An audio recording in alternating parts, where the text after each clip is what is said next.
Ampifariana lehibe indray no androsoana totokatrano-tsika ny amin'ny teny tia tonga amin'ny fampianarana larana faefatra itsika indray ny amin'izao anio izao. Manome voninahitra manokana ny Dadamala Yayava ho fanomboana ny teny, miarahaba ny Dadamala Yayava zany ary miarahaba manokana koa ny Yosoa ary manono ny hatsarany Yosoa amintsika rehetra izay efa manaraka ato tokatrano dia mirahaso antsika samy hotahiny Yosoa eo ampanomboan'ny teny sy ny fampianarana izany. Dia mamerina ny fiamanty Abrahama, ny ankoatran'izay dia tsisy izy intsony zany satria efa mazava be ny lalàna. Ka etsika zany raha nijery ilay fampianarana faharoa sy ny fahatelo tsika dia neta mihitsy ny hoe samy nanao zavatra tsy mety daholo ny olombelona, namoron'Andriamanitra tsy izy daholo ry zareo, nanonon'Andriamanitra tsy izy ary nivokatra an'izay dia samy lasa mpanota daholo. Kanefa miantso ny anaran'ny Andriamanitra, miantso hoe Andriamanitra Abrahama ny Andriamanitra, nefa hitantsika tsara fa raha tena Andriamanitra Abrahama zany miaraka nampanota anao, tonga anao lasa nitsangatsanga, nangalatra, lasa mpamono olona, lasa mpisoloky, lasa mpiteny ratsy, mpiteny vetaveta, mpanenjika vehivavy sy mpanenjika lehilahy, mpimamy lava, diso tahola. Satria izay ny Andriamanitra Abrahama efa nitonomy tany amin'ny taona moins 2000. Ka tsy ny bokinareo na ny Baibly eny am-pelantananareo izay nanovanova n'io anarana io no ilazanareo fa marina ny ianareo, satria ny profeta dia mpanota daholo nareo, ary ho an'izay mpanota dia tsy nahita ary tsy mahafantatra 1500 tany ho any dia Yayava no anaraka. Raha novainao zay dia zay sady efa profa mpanota ianao, ka tsy ny boky izay nisoratanao taty amin'ny taona plus 600 taty na salama izany no lazainao fa marina ihany koa. Io zany dia efa naporofona ilay izy hoe mbasa mijery mitodika amin'ny marina amin'izay famonjena angety jereo ny ady efa miseho ao amin'ny Russie sy Ukraine io fa miratsy dia miratsy ange, efa risikana bomba nucléaire anio, miprofa tonga ny farany ary tsy mety miravina intsony ny olana fa dia efa olana ary niporofona ilay larana fa diso, niporofona ny bokina rehetrarehetra fa diso daholo. Ka rehefa diso moa zany dia inona intsony moa zany no antenay fa dia tena lasa nakany amin'ny lalan-diso daholo zany ny olombelona. Tsy olo tsy ilay Andriamanitra Abrahama no tompo inao fa zavatra hafa mihitsy. Dia ijerinay tsika ny mikasika ny amin'ilay hoe iza ny mpamina ny tompony hoarahana amin'izao andro farana izao. Dia aleo tsika hijery ny lalàna indray fa ny didy folo sy ny lalàna Mose nefa dia efa nampianariko antsika fa natokana manokana ho an'ny zareo zanak'Israely. Ka raha voalalàna mivoaka avy ao anatin'ny tenin'ny Mose zany dia natokana ho an'ny zanak'Israely zany teny zany, tsy natokana ho an'ny efa firenena mihitsy fa natokana ho an'ny zanak'Israely. Daholo avy antsika no ny teny satria maky didy indray tsika mantsy fa ny didy folo sy lalàna Mose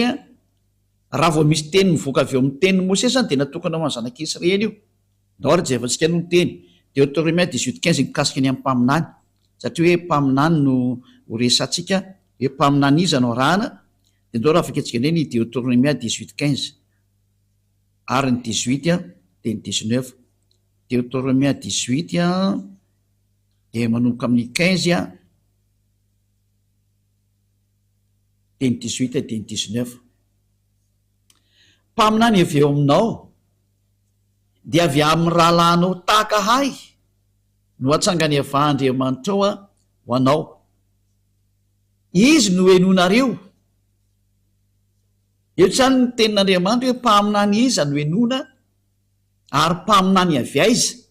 dia mpaminany avy eo aminao, zany hoe avy eo amin'ny Israelina dikan'izany dia avy amin'ny rahalahinao. Zany hoe tena misy teny mapetraka mbavan'ireny mpaminany ireny zany dia ho lazainy aminy izay rehetra andidiko azy, dia lazainy ty mpaminany ty amin'ny Israelianina izay rehetra didiny Yayava. Ka izay rehetra tsy mihaino ny teniko izay ho lazainy amin'ny anarako dia izany ho tsara azy. Na iza n'iza zany tsy mihaino ny tenin'izany mpaminany zany satria dada Yayava no miteny aminazy dia Andriamanitra mihitsy no tsara azy. Zava-doza zany no tsarain'Andriamanitra vela teny Andriamanitra Abrahama zany, aza midy bingo amin'izany fa zavatra danger be ho anao mihitsy izany. Dia izy ary ty resana ty hoe mpaminany no atsangako azy avy amin'ny rahalahiny takanao. Izy le rahalahiny namoaka lalàna satria misy mieritreritra fa olo-kafa ty rahalahiny israelianina ty nadika zany zany resaka lazaina izany, zany hoe le mpaminany zany dia tsy maintsy israelianina. deo raha vakitsika raha ny lalàna ao bokiny salamo 147 19-20 natokana ho an'ny israelianina io teny io fa tsy ho an'ny efa firenena mihitsy. 20 manamarina an'izany. Tsy nanao toy izany tamin'izay firenena hafa izy,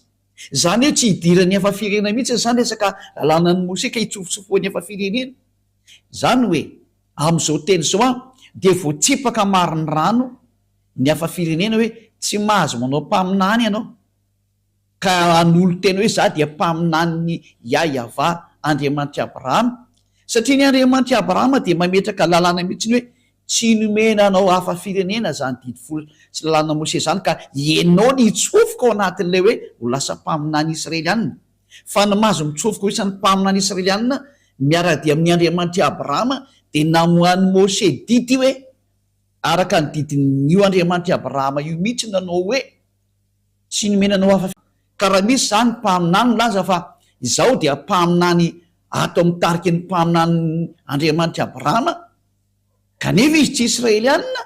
dia fa diso araka an'io teny io. Fa tsoina be vava zao sary zao.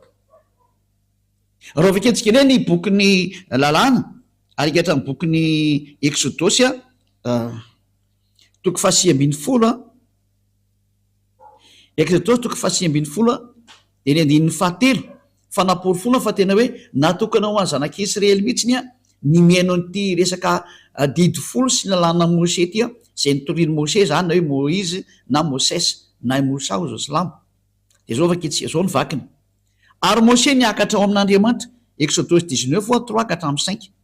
Dia niantso azy Yahva tao an-tendrombohitra ka nanao hoe izao no lazainao amin'ny taranak'i Jakoba sy ambaranao amin'ny zanak'Israely. Mbola voalaza mihitsy zany fa natokana ho an'ny taranak'i Jakoba sy ambaranao amin'ny zanak'Israely ty resaka didy folo sy lalàna Mose ty. Ianareo efa nahita izay nataoko tamin'ny Egyptiana izay nitondrako anareo tamin'ny atsiny voromahery ary nampakanesako anareo aty amiko. Ko ankehitriny raha iain'ny feoko tokoa ary ianareo ka hitandrina ny fanekeko dia ho rakitra soa mihoatra noho ny firena rehetra ianareo fa ay ny tany rehetra. Eto zany ny teny dia hoe tandremo ary le fanekeko, ka ny mitandrina ny fanekeko dia nitsindriana mafy ho an'ny zanak'Israely irery any. Tsy natokana ho an'ny hafa firenena mihitsy za fa natokana ho an'ny zanak'Israely irery any. Ka izany teny zany zany dia manino miteny mivantana amintsika mihitsy fa tena hoe tsy mety mihitsiny ny hafa firenena miditra ao ary tsy azo hidirany hafa firenena mihitsiny ao. Indrindra fa zany resaka hoe mpaminany zany dia tsy mahazo miditra ho mpaminany Andriamanitra Abrahama mihitsy ianao raha vao tsy israelianina. Lalàna navoaka ny Andriamanitra Abrahama zany tamin'ny alalan'ny Mose izay efa nihaona taminy ary niaraka taminy. Ka ny Andriamanitra Mose izay Andriamanitra Abrahama ka eo indrindra zany. Mazava zany zay fa raha vao tsy mpaminany israelianina dia tsy mety. Dia tsy ianao zany mandinika eo izy le mpaminaninao. Samy mieritreritra, samy mandinika ny azy. Fa mazava ny lalàna hoe rehefa tsy israelianina io dia tsy izy io. Lalàna zany. Ary tsy azonao toerina mihitsy zany satria Andriamanitra Abrahama mihitsy namoaka an'io didy io. Io zany rehefa tsy israelianina le mpaminany arahanao dia faute ianao. Ary mpanoty ianao mpandika lalàna ianao dia ianao le hiara-ny atezerana io dada Yahva io mihitsy satria tsy meny mpanota zany io. Zany hoe diso adresy ianao. Voafitaka ianao zany ny dikan'izay. Mahitsy be le teny io niarantsika nijery samy miara-mahita atsika. Afaka jerevanao ateo anatin'ny bokin'ny Sefer Torah io vaketsika io any amin'ny bokin'ny Torah zany Exodosy zany Gala Shemot ny dikan'izany dia mazava be io teny io zao. Mpaminany israelianina. Ka eo amin'izay mpaminany israelianina zay izy ara no mpaminany farany. tao Israel. Iza no mpaminany farany? Ny mpaminany farany tao Israel dia tsy iza fa Yahoshua. Io lay tena mpaminany farany a, Yahoshua no anarany. Ary voaporofo mihitsy zay teny zay araka ny boky tany Israel. Ny boky tany Israel mihitsy nanamarina fa tena mpaminany zany Yahoshua zany. Io lay nivainy zareo anarana hoe Jesosy na Jesoa, zay Grika zany anarana zany, dia tsy manota intsony satria io mpaminany farany io a no nomeny io Andriamanitra Abrahama io a ny lalàna sy ny didy. Andao ro jerevantsika araka ny tantara tao Israel fa tena mpaminany zany, ka zareo Israeliana no mamaritra ny mpaminany eo aminazy sy ny tsy mpaminany eo aminazy,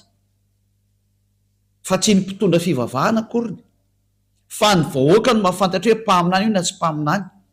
Ka raha vao mpaminany ny olona anankiray kosa ny vahoaka dia tsisy mahazo mikitika an'izy satria izy no mitondra teny. Ka mazava ho azy moa ny zavatra nataon'izany Yahoshua zany tao Israel, tena fanehoana ny hery sy ny fahefana, dia izy ny mpaminany farany araka ny voalaza ny boky tany Israel indreny jerevantsika. Ary nisy nanoratra an'ireo boky ireo dia ireo no jerevantsika hoe mpaminany ve izy?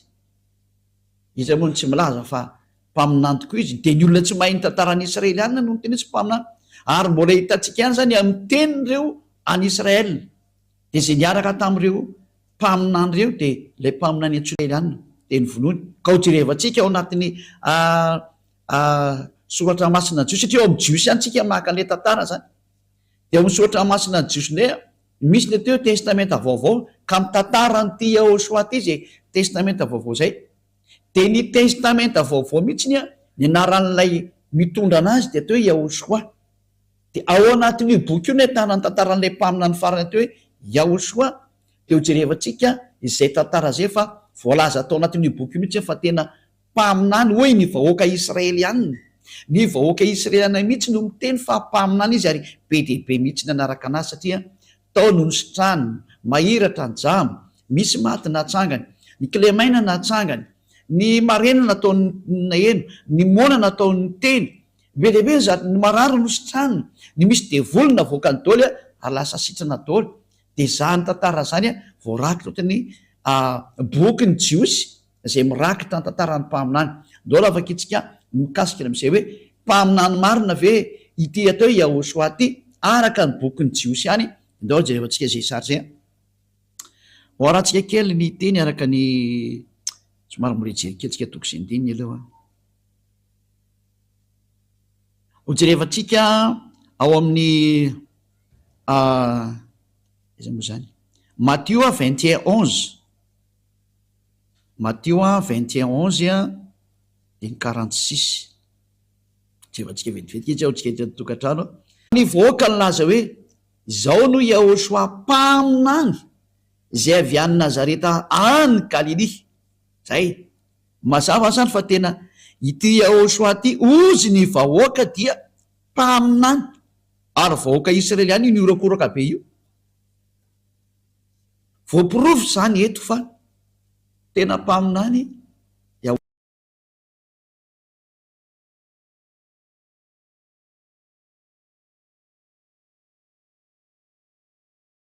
Yahoshua. Izany hoe ny mpaminany Israeliana farany enona ary tokony ho arahana zany mazava ho azy dia ty Yahoshua ty, satria io ny farany io. Zay ny voalaza ny soratra masina Jiosy.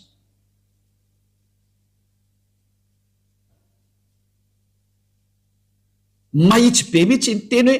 ny vahoaka mihitsy no niarany laza ary niorakoraka hoe mpaminany Yahoshua zao tonga zao lay avy any Nazareta any Galilea. Zay ary zay mazava zany fa tena mpaminany Yahoshua araka an'izao teny voalaza amintsika zao vaketsika neny manaraka Matthieu 21:46 indray hoe tsy sanisambotra ny Yahoshua ny mpitondra fivavahana Jiosy satria ny vahoaka ny laza fa mpaminany izy. Ka sao matin'ny vahoaka indray ianao tsy azoko tena mantsy ny mpaminany. Ao amin'ny 9:7.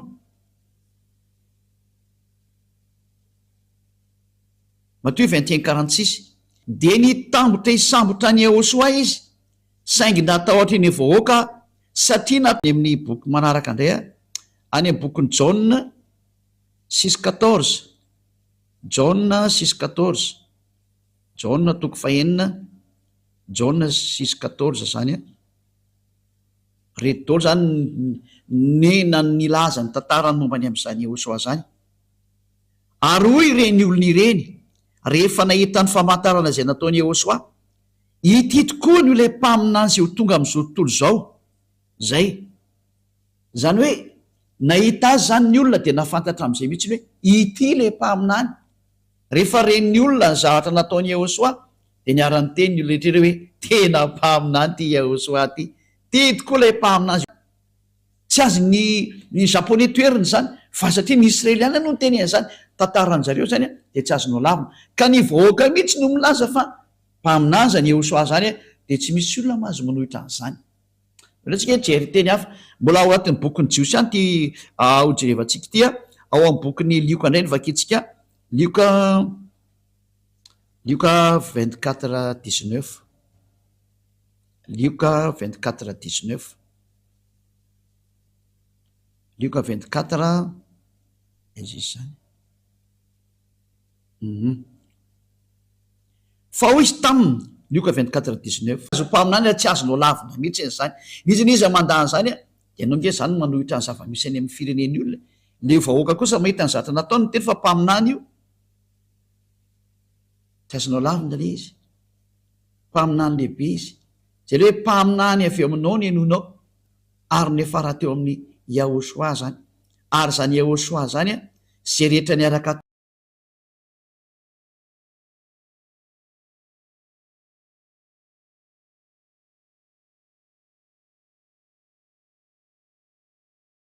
taminy dia tsy nanota intsony zay. Ary ty Yehosoa ty no namoaka didy,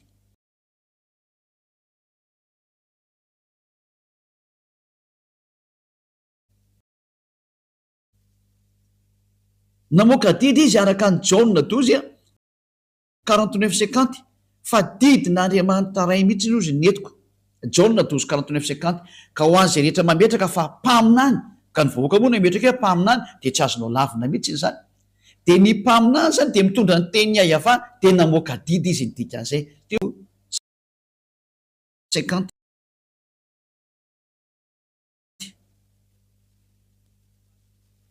Jaona 12:49 ary no vakintsika dia etsika zao ahita mihitsy fa hoe ny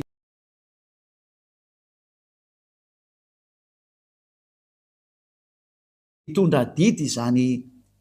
zanaka mpaminany lehibe zany ary ny didy nomena azy dia ty ny fanamporifonina Jaona 12:49 satria zao tsy niteny ho ahy fa niraizina niraka izy no nandidy azy eo lazaiko sy izay hotoriko ary fantatra fa fiainana mandrakizay ny didiny koa izay lazaiko dia lazaiko araka n'izay nolazay indray tamiko. Mazava be zany ny teny ety fa ity Yehosoa ty zany dia nampitondrain'Andriamanitra ny didiny araka le teny tary amin'ny bokin'ny Deutéronomie tary hoe misy didy omena amin'ny mpaminany ary ho zarainy amin'ny olona omen'ny olona. Ary ny didy ao amin'ny Yehosoa dia ny didiny amin'ny fanafana ny olona amin'ny fahotana.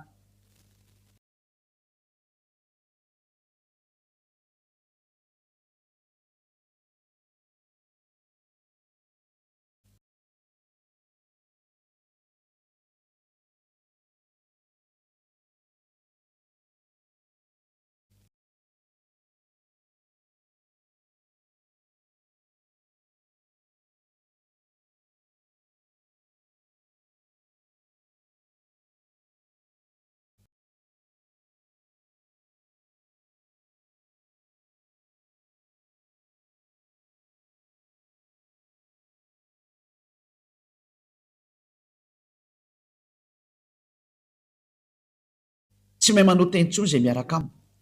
Io le Andriamanitra Abrahama miteny hoe mpaminany ny enonao ary le mpaminany farany ny vahoaka mihitsy no teny azy dia hoe Yehosoa no anarany. Ny confirme ny vahoaka atao Israely ihany Israela tamin'izany fotoana zany ka tsisy afaka mandany zany mihitsy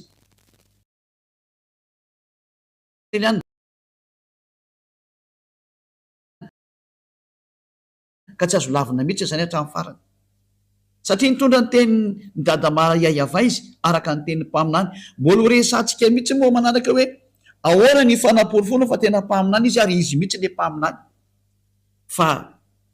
araka ny lalàna mose indray mbola omeko zay teny zay fa eto dia miteny mihitsy ny hoe ny vahoaka mihitsy ny israelianina zay mahafantatra ny ato hoe mpaminany de reo mihitsy no teny vantana mihitsy ny hoe mpaminany ho Yehoshua io mpaminany izy ary izy no mitondra ny fanekena vaovao ho an'ny zao tontolo zao ho an'ny firena rehetra eto ambonin'ny tany izy ny fanekena vaovao zay moa zany amin'ny israelianina zay resaka zay no mandeha fa ho an'ny efa firenena mbola mety tsy fantany zany fa zay ndray resaka samy israelianina zany sujet zany fa eto fotsiny le misintona asentsika hoe ny mpaminany enona zany ny mpaminana farany israelianina de ny mpaminany israelianina farany nomen'Andriamanitra ny didiny de ity atao hoe Yahoshua ty ary ny vahoaka israelianina mihitsiny zay tsy azo no lavina mihitsy no nametraka fa tena mpaminany izy zany tsy azo no lavina tsy azo nizaniza lavina satria ny vahoaka israelianina no tsindriko mafy teo no nilaza fa tena mpaminany izy mazava zay am'izao vanamitsika zao arana satria hitatsika fa ity Yahoshua ty ny mpaminany farany inona ary ny tenin'io Yahoshua io mikasika ny amin'ny mpaminany satria tsy maintsy eo aminazy zany ny didy no enona mivoaka ny vavany zany le didy no enona de mbola ao boky ny jiosiany no jerefantsika araka ny boky misy boky atao hoe apokalipsy indray mbola boky ny jiosiany zay ao anatin'izany boky ny apokalipsy zany misy ny fanambarana nataon'izany Yahoshua zany fa ny mpaminany indray am'izao vanina amitsika zao de zay mitory any Yahoshua ny olona mitory any Yahoshua no atao hoe mpaminany am'izao vanandro farany zao ka tsy misy olombelona mitory an'zany anarany Yahoshua lay manala ny fahotana ary lasa tsy mpanoty antsony zay miaraka aminy eto ambonin'ity planeta terre nareo ty afatsy ny ambassadeur-ny Yahoshua zay antsoina amin'ny anarana hoe Elia rery sisa no mitondra an'zany anarana zany zao ary mampianatra an'zany atao hoe Yahoshua zany tsy mampianatra zavatra hafa Elia fa tsy Yahoshua rery ihany satria ny didiny Yahoshua dia zao hoe araka ny didin'io Andriamanitra Abrahama io taminazy Andriamanitra Abrahama no teny taminy hoe zao ny lalàna apokalipsy 19:10 fa ny filazanany Yahoshua ao am'izay milaza ny Yahoshua zay ao ndray ny fanany faminaniana no mandeha didy vaovaonay zany hoe maninona ny lasoatran'izany satria hitodika ho any amin'ny jentilisa indray Andriamanitra de Andriamanitra Abrahama io todika ho any amin'ny jentilisa izy de lozika be zay mitory any Yahoshua indray makany amin'ny jentilisa ary izy tamiko tandremo aza manao an'izao anao fa mpanompo namanao ihany aho sady namandreo rahalanao zay mitazona ny filazanany tanany filazanany Yahoshua Andriamanitra ihany ny vaovao fa ny filazanany Yahoshua no fanany faminaniny zany hoe ny olona milazany Yahoshua zany de zao ataony ambassadeur-ny Yahoshua Elia zao ataony Elia zao zany no proof fa mandehandray ny fanany faminaniny ao amin'ny Yahoshua mantsy lay fanany faminaniny izy mpaminany farany ary izy ny mamoaka baiky farany de ny baiky farany avoakan'izany Yahoshua zany de zao ny filazana azy indray ny fitorinany Yahoshua satria rehefa mitoriny Yahoshua de tsy maintsy mitorany yayava zay naniraka anazy de ny filazana an'izany yayava sy Yahoshua zany zay ny atao hoe ao ny fanany faminaniny zay ny didina voakan'Andriamanitra farany de Andriamanitra Abrahama de ajantsika eto am'izao tsika miteny zao ohatsy ny teny dada Yava nampitondrainany Yahoshua mpaminany de hoe zay mitory any Yahoshua satria rehefa mitory any Yahoshua de automatika mitory any dada mala Yava Andriamanitra Abrahama de ao indray ny fanany faminaniny ao ny fanany faminaniny moatokany hoe zay olona miaraka amin'ny Yahoshua eo eto ambonyity tany ity reo ihany sisa no afaka amin'ny fahotana zay ny atao hoe zavatra sarobidy indrindra nomeny dada Yava tany alalana ilay mpaminany farany ho resantsika am'izay ny tontolo ny mpaminany farany io Yahosoa ary manaraka an'izay koa mikasika ny hoe Elia moa zany efa mazava aminareo io satria ny mampaminany ny Elia dia noho ny amin'ny Yahosoa nefa n'izany Yahosoa zany le nyteny hoe aza manota intsony tahaka ny ataony dada Iava hoe za tsy tia mpanota ity mpaminany farany Yahosoa ty koa miteny hoe aza manota intsony dia tahaka ny Elia koa miteny hoe aza manota intsony ary zay miaraka amin'ny Elia hatrany dia tsy mahay manota intsony satria izay le fahefanao amin'ny Yahosoa malala ho azy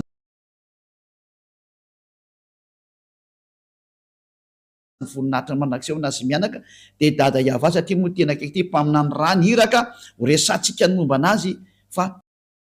tena mpaminany mihitsiny izy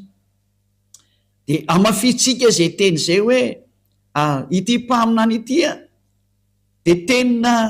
tsy maintsy manameloka anao mandehana ary am'izao sisa izao aza manota intsony zany ny déclaration zany Yahosoa lay tena mpaminany lehibe sady mpaminany farany tao Israela fa zao ndimbiasan'ny Elia zao tsy misy afa-tsy Elia rery no mandimbiasa satria ato amin'ny Elia koa nitoriana zany hoe tsy mahay manota intsony satria mitory an'ilay Yahosoa lay tena marina lay mpaminany farany Israelianina dia ho mihitsy atsika nijery hoe tena mpaminany vizy efa voalazantsika teo inona koa nipetrany ho resantsika daholo zany fa ampy aloha ny amin'ny androany dia mbola jevantsika koa ny Jaona 5:14 Jaona 5:5 andininy 7:20 mbola niresaka tamin'ity lehilahy ty indray izy dia hoy izy taminy hoe tandremo aza manota intsoniko ianao Jaona 5:14 rehefa afaka zany zany hoe tena mpaminan'Andriamanitra azy tsy tia fahotana dia Andriamanitra Abrahama Elohei ny Israely zany dikan'izany Andriamanitra zany Elohei ny Abrahama mifanaraka tsara mihitsy ny teniny izy ireo Isaia 59:1-2 ino nky ty teny ty indro ny tanany avatsy foy fa mavonjy ary ny sofiny tsy lalidalovana fa marina fa ny helokareo no hevitra mampisalaka anareo amin'Andriamanitra reo ary ny fahotanareo no mampiafina ny taviny aminareo ka dia tsy mihaino izy tena alan'Andriamanitra mihitsy ny hita hoe olona mpanota zany mifanohitra amin'ny dada Iava mihitsy zany ny Andriamanitra Abrahama tsy tia mpanota dia tonga tokoa ilay mpaminany farany dia tena nizigizana mihitsy hoe aza manota intsony fa tsy tian'io Andriamanitra ray Iava io mihitsy Andriamanitra Abrahama zany olona manota zany zany no nandringanany rehetrarehetra hatramin'izay noho izany miteny amintsika rehetrarehetra hoe tsy misy herina fahefana afaka miady amin'izany hatsarana zany tonga aminareo le teny le mpaminany farany andeo hitodika any amin'ny amin'izay tsy izy akory ny teniny fa teny le naniraka anazy ihany lay Andriamanitra Abrahama lay Andriamanitra Abrahama ihany tsy miaraka amin'ny Andriamanitra Abrahama io zany ianao zany hoe tena diso adresy tanteraka ka izany moa ny antony any amonjenantsika etra zay mandray aminy zao tsika miteny zao hoe andeo hiverina amin'ny Andriamanitra Abrahama am'izay sokatra anao ngeny tanana zao ty hamonjy anao izy satria raha vao mpanota anao izy Andriamanitra Abrahama io za tsy miheno mpanota ary zay nijerevantsika inona daholo ary ny teny le mpaminany farany ohatra mahazo manambady be dehibe ve ny lehilahy impaminany farany io teny hoe tsy mahazo manambady be dehibe ny lehilahy interdit zany ato amin'ity famarinana fototra ty ny Andriamanitra Abrahama tsy tia zany lehilahy manambady be dehibe zany tsy tia mampirafy tsy ekeny zany nambarany mpaminany farany daholo zany zay na tonga nanteny hoe mpaminany Israelianina ary ny vahoaka no nametraka nyty Yahosoa ty ho mpaminany fa ny jiosy no nankala anazy dia namono anazy vonoany zareo daholo moa zay mpaminany rehetrarehetra ny teny izy vonoan'ireo mpitondra fivavahana jiosy ireo raha tsy saina be le mpitondra fivavahana jiosy zay le izy fa dia mirary soantsika etra samy hotahiny Yahosoa ary rehefa resy laty ianao dia manatona ny Elia fa Elia teny amonjy ianao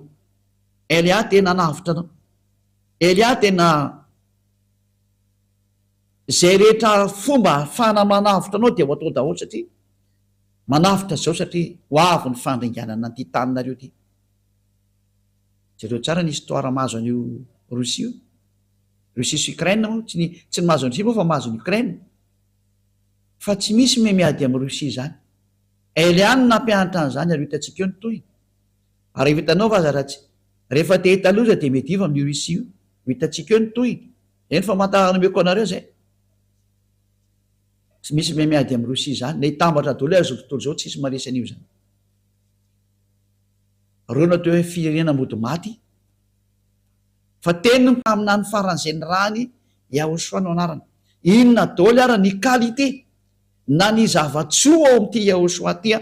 zay no jerevantsika ny amin'ny fampianarantsika manaraka fa tena tsara izy. Na dia anao maheno hoe tsy manota intsony zay miaraka aminy, tsy zatra mahafinaritra ve zany amina? Inona ny teny io Andriamanitra io raha tsy i Andriamanitra Abraham io ny teny tsy tia mpanota izy, jereo nanaovan'ny Israelianina tena nipoteny ary teo amin'izay no nanaratra daholo ny olona namoron'Andriamanitra, namorona boky dia nanonon'Andriamanitra hafa, nanao boky hafa daholo, zavatra hafa daholo ny soratan'ny olona. Indrisy mampareo zany sary zany. Tonga Elia merina zao tontolo zao, iverina amin'io iayava io, dia teny ianao reny zany merina zao tontolo zao, dao anampy anahy, ampio fotsiny rehefa fantatra fa marina ny teny, dao tsika hiaraka, manory ianao ny dikan'izay. Raha tianao zany ho afaka ny fahotana zany hoe ary tena mba tianao zany Andriamanitra Abrahama zany, aza manakana ny tenanao andeha ao anatin'ny marina. Aleo ny tenanao andeha ao anatin'ny marina amin'izay, ampio ny lalana ny marina. Fa sambatra hoe afaka ny fahotana zany, zany ny zavatra mahafinaritra sy mahasambatra be zany hoe afaka ny fahotana. Zany ve tsy mba irinao? Zavatra tokony irinana zany. Ka tsy mahafaly anao ve mahita ny olona miverina amin'ny Andriamanitra marina? Fa voafitaka daholo izy zao tontolo zao potika mihitsy zao tontolo zao, tena nipotehiny devoly zao tontolo zao. Fotoana ny fiverenana zao andeontsika hiverina ao amin'ny marina. Voapirofo ny Andriamanitra Abraham iza izy voapirofo ny toetrana fa tsy tia fahotana izy zay nanapotehany Israelianina, ary mpamina rehetra dia niteny daholo hoe tsy tia fahotana izy. Ina mpamina ny farany nambara araka lalàna Mose. Mose zay miaraka amin'ny Andriamanitra Abraham ihany Yahava no anarany. Anjarantsika amin'izay miverina mitodika ao amin'ny Andriamanitra marina Yahava no anarany. Ary rehefa resy lahatra ho ianao manatona ny Elia ary andao tao batisa, fa tsy maintsy atao batisa vao mety io. Batisa amin'ny fiarahanao amin'ny Andriamanitra Abrahama ary amin'ny fiarahanao amin'ilay mpamina ny farany Yahoshua. Parfait izy io, io zany tsy maintsy parfait zay teraka aminy. Ka ao amin'ny ty Yahoshua ty rehefa tonga ao amin'ny mpamina ny farany io ny olona, vao tena lasa parfait mihitsy. Zay ianao ke vakitsika tokoa zay teny zay hoe tena lasa parfait ve ny olona ao aminazy, teny zay mihitsy izy araka ny boky Matthieu 5:48. Matthieu 5:48 dia vakeo mbola bokin'ny Israelianina ty tao amin'izany bokin'ny le mpamina ny farany, bokin'ny mpamina ny farany zany ty resantsika ty Matthieu 5:48. Ko amin'izany aoka ho tanteraka ianareo toy ny fahatanteran'ny rainareo zay any amin'ny lanitry ny lantana any an-danitra zany. Zany hoe didina voaka an'ity mpamina ny farany ty atao Yahoshua ty koa izy hoe tsy maintsy tanteraka vao mety. Tsy mbola nisy olona nasany teny an'izany na mpamina ny teny an'izany fa tsy izy rery. Ary tena marina fa zay miaraka aminy tena tanteraka, tahaka ny Elia miaraka aminy tanteraka zay. Tanteraka zany Elia zany, tsy mety manao ratsy zany, ary tsy mety manao ratsy zany. Dia tsy zarery fa reo zanak'Andriamanitra na zanaky ny avo indrindra, zanaky ny Andriamanitra Abrahama, zay miaraka amin'ny Andriamanitra Abrahama rehetra sy miaraka amin'ity Yahoshua mpamina ny farany ty, dia tena lasa tsy manota intsony, tena tsy manota intsony mihitsy. Ao ny parfait zany ka tena Andriamanitra zany, le Andriamanitra i Abrahama, zay le nitadiavy le tena olona tonga lafatra tanteraka tsy manota intsony. Rehefa tena tafaraka amin'io Andriamanitra i Abrahama araka zao nampianariko zao anao, dia miaraka amin'ilay mpamina ny farany zay niteneniny Yahoshua, dia tena tsy manota intsony ianao fa marina zany teny zany. Tsy tia mpanota io Andriamanitra Abrahama io, tsy tia fahotana izy. Zay ny famaranako ny teny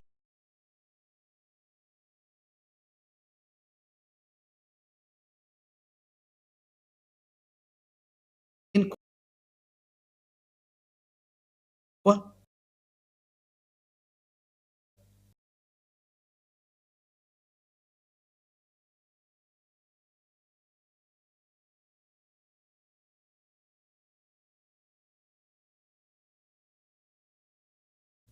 Dia mirary soa antsika rehetra ho tonga soa aty amin'ny Yahoshua, dia ho tonga soa aty amin'ny dada mala Yahava Andriamanitra Abrahama. Ndao hiverina daholo, ndao hitodika any amin'ilay mpamina ny farany. zay nampitondraina teny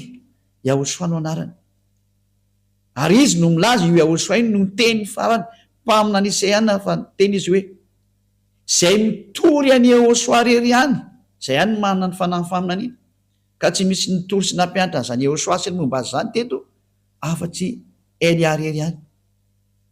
Zay no mampamina ny farany any Elia, ary tsy misy tsony koa aorianany Elia.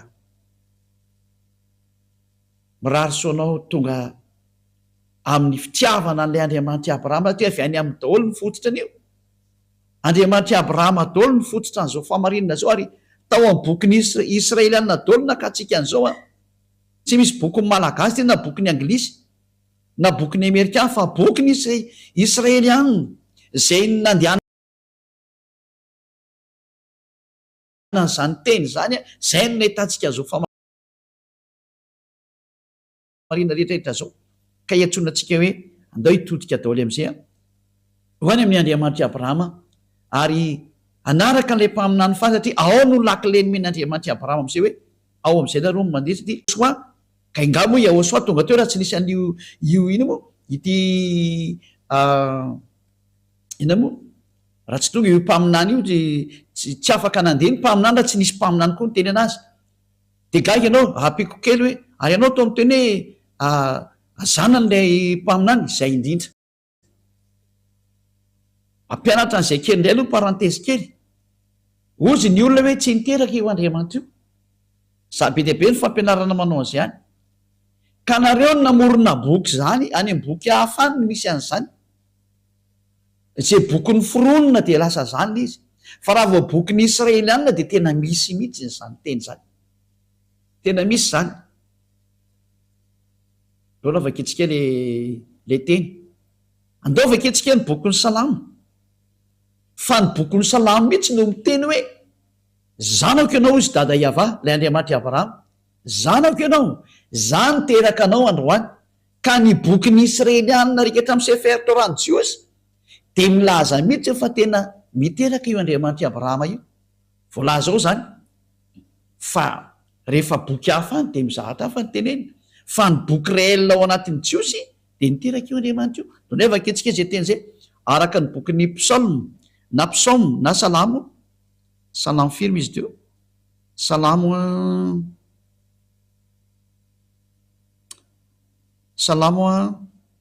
2:7, salamo 2:7. Mazava ao zany raha tsy azo milavina fa ny bokin'ny Jiosy ao amin'ny Sefer Torah ny Jiosy dia milaza mihitsy fa niteraka io Andriamanitra io. Fa izy indray tsy miteraka ohatran'ny vehivavy miteraka, zay moa koa mahadiso ny olona indray zay, fa niteraka araka ny teny. Raha niteraka zany izy an'ity Yahosoa ty dia naterany tamin'ny teny, ka raha Yahosoa ny resana zany dia io mihitsy ilay naterana io, ary zay no mahatonga antsika hijery an'izay hoe tena zanany mihitsy io. Donay antsika jery boky Salamo 2:20, Salamo 82:6. Donay antsika jery boky anankiray mbola bokin'ny Salamo ihany, Salamo 82:6. Hoy izao, Andriamanitra ianareo ary zanakiny avo indrindra ianareo rehetra, teraka fa araka ny teny.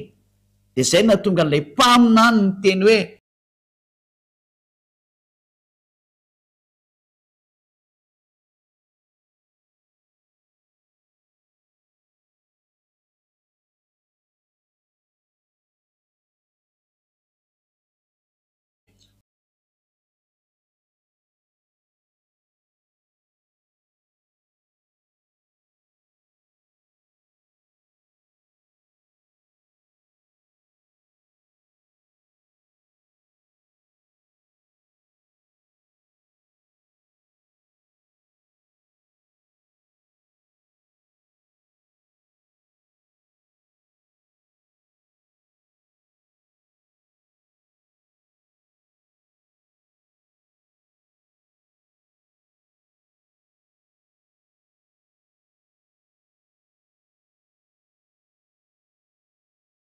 tamin'ny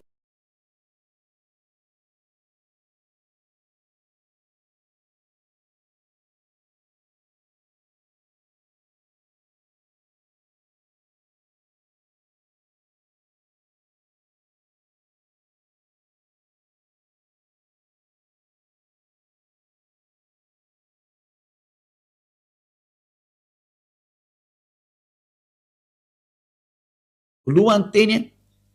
ary ny teny to amin'Andriamanitra ary ny teny de Andriamanitra, izy de to amin'Andriamanitra hatramin'ny voalohany. Zany hoe ity Yehosoa ty zany araka ny nampianariny Yehosoa io de tsy nateraka oatra ny vehivavy ateraka fa nateraka tamin'ny teny. Raha vao ny teny zany io Andriamanitra Abrahama io tamin'ny namorona zao tontolo zao, de iny teny iny no atao hoe Yahosoa zay, fa tsy nateraka oatra ny vehivavy miteraka fa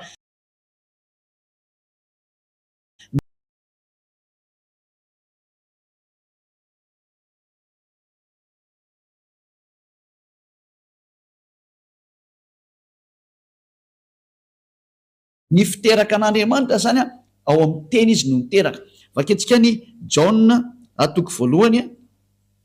zany bokin'ny Jiosy daholo miteny an'izany Jaona atoko voalohany andininy voalohany. Tamin'ny voalohany teny ary ny teny tao amin'Andriamanitra ary ny teny dia Andriamanitra, izy de tao amin'Andriamanitra tamin'ny voalohany ary izy no nahariana ny zavatra rehetra ary raha tsy izy de tsisy nahariana izao zavatra ary zao na idea iray aza. Ao amin'ny bokin'ny Jiosy zany de ny bokin'ilay mpamina ny farany Yahosoa de izy mihitsy no laza fa izy de tamin'ny voalohany ary ny teny izay tao amin'Andriamanitra ary ny teny de Andriamanitra. Bokin'ny Jiosy daholo miteny an'izany. Jerevantsika tary amin'ny bokin'ny Sefer Torah-ny Jiosy tany aloha de milaza mihitsy fa niteraka Andriamanitra ary zany niteraka anao izy androany, tsy azo lavina mihitsy izy zay. Tena nisy zany zavatra zany ary ilay fiterana kory oatra vehivavy miteraka fa io voalaza io hoe tamin'ny voalohany teny ary ny teny tao amin'Andriamanitra ary ny teny de Andriamanitra ary izy de tao amin'Andriamanitra tamin'ny voalohany. Ka rehefa nivoaka zany le teny de inona teo niteraka izy tamin'ilay io Andriamanitra Abrahama ny teny de iny teny iny natao hoe zanany ary zay zanan'izay natao hoe Yahosoa ary lay teny izy de tonga nofo kanonina tamintsika. Zay ny voalaza zany. Ka mbola ho anaporo fa tsika lava be mikasika any am'izay fa ina tsoa moa ny valinao amin'izany teny zany fa mazava iny izy satria ilay mpaminany mihitsy no ny teny fa nahazo didy avy any amin'ny dada Yava izy ary mariny zany ary ny bokin'ny Sefer Torah-ny Jiosy misalamo ny teny fa tena niteraka io Andriamanitra io de tsy azonao lavina ny izy raha mandany zany de tsy pahanao ny teny'le Andriamanitra Abrahama satria tany amin'ny Jiosy no nahitana anazy. Zay ny tonga antsika nijery an'le hoe boky inona no tokony ho arahana. Rehefa nijery de boky tokony arahana de bokin'ny Jiosy no arahanao, bokin'ny Israeliana. Noho zany ny famantaranao ny marina rehetra de ao amin'ny bokin'ny Israeliana fa tsy any amin'ny bokin'ny foroporonona ny anananany ohatra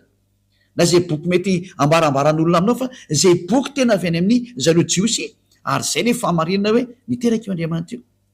ka tsy azonao lavina le izy. Ary ty mpamina ny farany ity zay nampitondray ny teny hoe Yahosoa de tena zanana ny natera mihitsy noho ny amin'ny teny fa tsy noho ny hoe niteraka oatra ny vehivavy izy tsy ndriko tsara fa lay rehefa ny teny izy de nataony hoe zanany ny teniny de ianao tsy afaka mamasy aty zay ny teniko amin'Andriamanitra azy tsy azonao lavina zay zavatra zay ary zay ny teny taka ny rehefa namorona izy de mamorona zay ny Andriamanitra Abrahama azy. Ka ny farana atreo zany ny teny mazava tsara amintsika rehetra zay ny fahamarinana, mazava tsara amintsika rehetra zay ny mikasika an'le hoe Yahosoa mpamina ny farany sady nambaran'io Andriamanitra io fa tena zanany mihitsy, tena zanany izy lay teny tao amin'Andriamanitra hatramin'ny voalohany ary izy no nevian'izao rehetra zao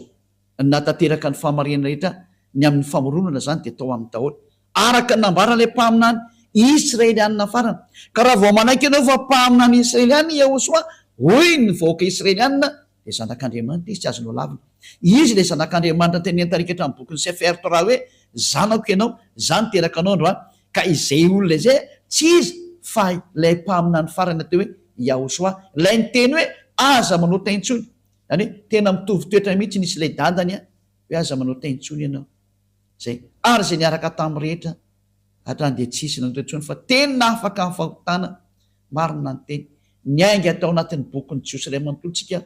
hatrany amin'ny mpamina ny farany Yahosoa no anarany ary miporofoky fa tena zanak'Andriamanitra izy zanako Yava io de amboariko tsara amin'izay ny ahitsiko tsara ny fihevitra anao hoe niteraka Andriamanitra tsy miteraka ohatran'ny vehivavy sanatria fa rehefa niteny izy de iny le natao hoe ary niteraka izy. Iny le niteneny hoe za niteraka anao zay rehefa tiany zany de zay ko fa tokony ina kosa ny ary moa anao ho paralelina aminazy ve ka tsy miady aminy fe anao re zany normalna be to hoe zanany ianao fa tsy hoe paralelina amin'Andriamanitra ianao fa zanany tsara ne zany tsisy maratsy an'izany mihitsy ka de nefa izy miporofoka araka ny soatra masina ny jiosy ary zay ninao an'zanitra de afaka mifahotana zay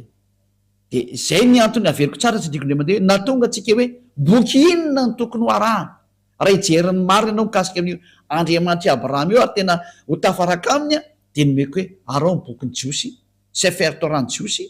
tao amin'ny Sefer Torah-ny jiosy nisy teny hoe de nanteraka eo Andriamanitra io ka raha boky hafa anao raha anao de tsisy an'izany fa ny contraire an'izany misy any ko micontrariziko fa raha tena bokyny jiosy ny jirefanao de niteraka izy meko anao teo ny teny mikasika ny am'zay de zay ny fiarahantsika ndray tamin'izao misy io mirary so tsika rehetra samy tainao soa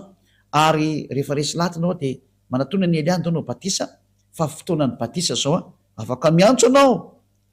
amin'ny telefona na tsova za tomko tena natao batisa na anglisy anao na amerikana na sinoa na japonais na iny anao na iny anao afaka miantso ny Elia daholo nareo hoe zay tomko de tena resy lata mangataka se mba atao batisa mba tonga avaty anao raha afaka makatimo anao any amin'ny 2026 vo misy batisa ty fa neny amin'ny hafa firina afaka makany Elia da tsika ny atao am'izay fa zay hoe fa mandeha io arakaraka rehefa misy de efa mandeha zay fa mandeha Elia rehefa misy miantso de mandeha ka tena mitady an'Andriamanitra marina ary maniry ho any amin'ny fiainana mandrakizay fa ho hita eo foana zany de miraha sotsika samy tenao soa de ao atsika ariva afaka sotra betsaka dada malala iayavany am'izany teny rehetra zany fa tena fitiavany zany ary tena famonjena Elia nampianatra ny olona ny amin'ny hiverenana aminao ary tena nasiako teo maso izy rehetra ny famarihana fa tena marina ianao tsy misy Andriamanitra fa tsy ianao le Andriamanitra Abrahama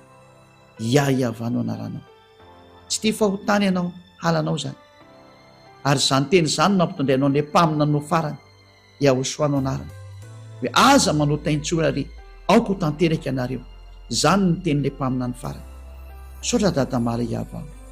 taio ara zao teny rehetra zao mba hitondra soa am'izay tramiaina hitondra famonjena sy fanavotana am'izay mandre hitany zay rehetra miainanao avoty zay rehetra mbola tsy mahafantatra ny marina vonjeo zao tontolo zao vonjeo ny hafafirina rehetra akoatran'ny malagasy avoty zay rehetra maniry ny hoafitra afao zay teo afaka rehetrarehetra dada Maria avao tonga ny andro famonjena ho an'izao tontolo zao aseho ny sandrinao mahery aoka tena andeha ny hery sy ny fahefanao ho voninahitry na ranomasina dada Maria ava voninahitrinao manakasay apeo Elia amin'ny asa nampanaovinao azy